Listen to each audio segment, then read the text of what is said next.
is like a brand new adventure for lion cubs. They're always discovering something new about their world and themselves. Little Leo was just such a lion cub. It sounded scary and intimidating.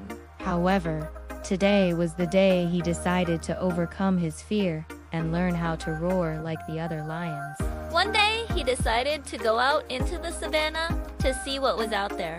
"Look at little Leo, trying to roar again," they said, laughing.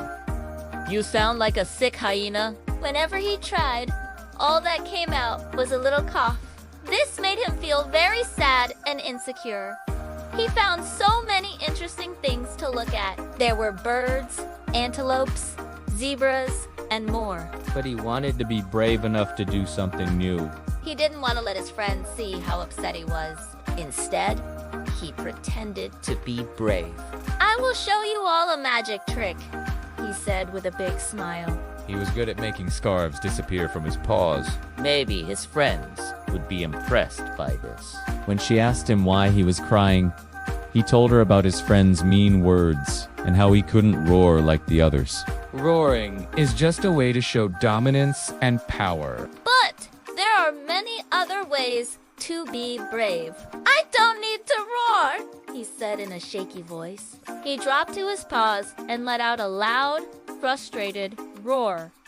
All the other lions can do it, but I can't. You are so little and wobbly on your feet, she said with a soft purr. But you didn't give up. You kept trying, and eventually you learned to walk.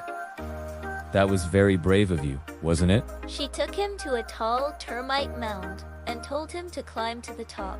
Once you get to the top, you will have the confidence to roar like a real lion. He felt a sense of pride and accomplishment knowing that he had reached the highest point in the area. Much to his surprise, it didn't sound scary at all. It sounded weak and funny. His friends continued to laugh. He had discovered that being brave wasn't just about roaring. It was about facing his fears and trying new things. It had been scary, but his mother had been there to support him and help him every step of the way. He had practiced his roar and now he was ready to show it to them. So he started climbing. It was difficult, but he kept going until he reached the top of the mound. Well done, Leo, she said proudly. You have the heart of a lion. Looking around, he realized that he had a clear view of the entire savannah. Every night, before going to sleep, Leo would think about how far he had come. He realized that it was important to face his fears and try new things. Leo had never felt so powerful before. He had finally done it. He could roar like a lion. In fact, he was known throughout the savannah as the brave little lion who could roar like thunder. The bird stopped chirping and looked at Leo with big, frightened eyes. The bird was chirping loudly, scared and alone on the ground.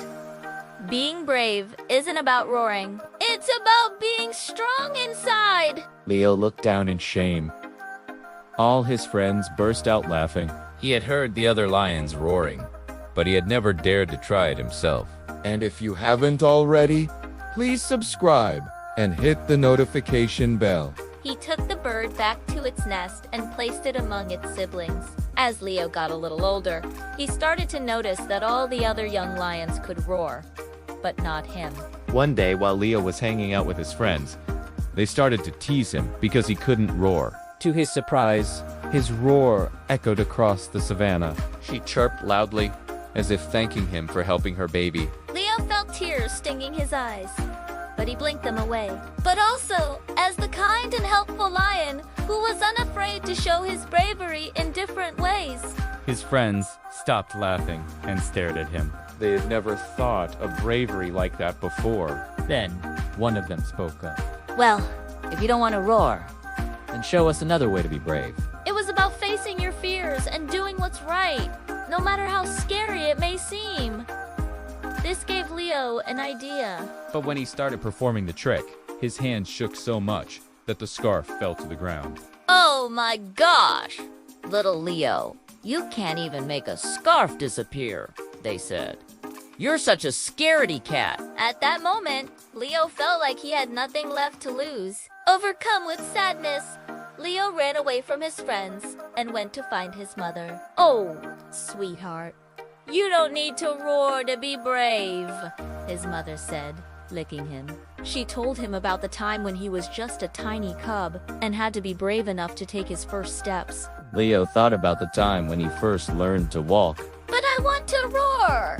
Leo insisted. Well, if that's what you want, His mother said, "Then I will teach you." Leo hesitated. But he knew that his mother was right. He could see the tall trees in the distance, the sparkling river and the animals grazing in the meadows. Then Leo remembered his mother's words about roaring. He took a deep breath, opened his mouth, and roared as loudly as he could. He could hear the birds taking off from the trees and the gazelles leaping away in fright. Just then, his mother appeared beside him. Leo was so happy that he gave his mother a big hug. And now he could roar, too. Leo returned to his friends, who were playing Near the watering hole. Hey guys! I learned how to roar, he called out. His friends stopped playing and stared at him. Taking a deep breath, Leo let out a loud, confident roar. His friends were amazed. They had never seen Leo so brave and strong. Wow, Leo, you can roar, they said in awe. That was an awesome roar! From that day on, Leo was no longer the scaredy cat. He had faced his fear of roaring and in the process had become a true hero. He used to be afraid of roaring, but now he was a confident and brave lion. One day, while playing with his friends, Leo noticed a small bird that had fallen out of its nest. Leo felt a surge of bravery inside him. He remembered how scared he had been when he couldn't roar and wanted to help the bird. He walked up to the bird and gently picked it up in his paws. "Don't worry," Leo said softly. "I won't hurt you." The mother bird landed on the edge of the nest and looked at Leo. From that day on, Leo was known not only as the brave little lion who could roar like thunder. He understood that being brave wasn't just about being strong or powerful, and Leo was